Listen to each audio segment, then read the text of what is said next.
บเนี่ยได้มี AirPods iWatch ឬមួយក៏ប្រភេទទូរស័ព្ទមានន័យថាគឺមាន3ឧបករណ៍ហ្នឹងសម្រាប់ប្រើប្រាស់ខ្ញុំ recommend មែនទែនជាមួយនឹង Power Bank នៅក្នុងដៃខ្ញុំនេះដោយសារតែ Power Bank នេះអ្នកគ្នាទិញតែ Power Bank នេះមួយគឺចំណេញមែនទែនអ្នកគ្នាអាចសាកជាមួយនឹងទូរស័ព្ទក៏បាននាឡិកាក៏បានកាសក៏បានដែរអញ្ចឹងវាពិសេសមែនទែនអញ្ចឹងយកមកយល់អំពី Power Bank នេះឲ្យកាន់តែច្បាស់ទាំងអស់គ្នាចំពោះ Power Bank នេះវាមិនត្រឹមតែអាចសាកប្រភេទ wireless បានទាំងទូរស័ព្ទកាសក៏ដូចជានាឡិកាបាននោះទេប៉ុន្តែអ្នកគ្នាអាចសាកជាមួយនឹងជាប្រភេទសាកខ្សែក៏បានដែលខ្សែគឺគេបានថែមមកជាមួយនឹងប្រភេទខ្សែ Type C ហើយក្បាលវាកាត់អញ្ចឹងវាក៏ផ្ដល់ភាពងាយស្រួលម្យ៉ាងដែរនៅពេលដែលអ្នកគ្នាសាកគឺអ្នកគ្នាអាចប្រឈមបានវាអត់ហានិភ័យក្នុងការបាក់ក្បាលដោយខ្សែប្រភេទត្រង់នោះទេអញ្ចឹងបើសិនជាអ្នកគ្នាចង់សាកបានលឿនខ្ញុំ recommend ឲ្យអ្នកគ្នាសាកជាមួយនឹងប្រភេទខ្សែហើយ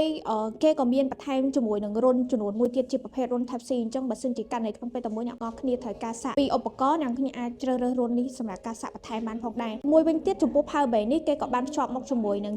kit stand ដែលអ្នកគ្នាអាចដាក់បញ្ឈរនៅពេលដែលអ្នកគ្នាសាកជាប្រភេទ wireless បានណាហើយ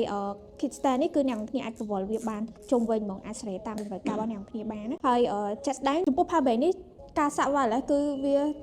ពេលដែលអ្នកគ្នាសាក់ទៅគឺវាឆក់បានល្អខ្លាំងមែនទែន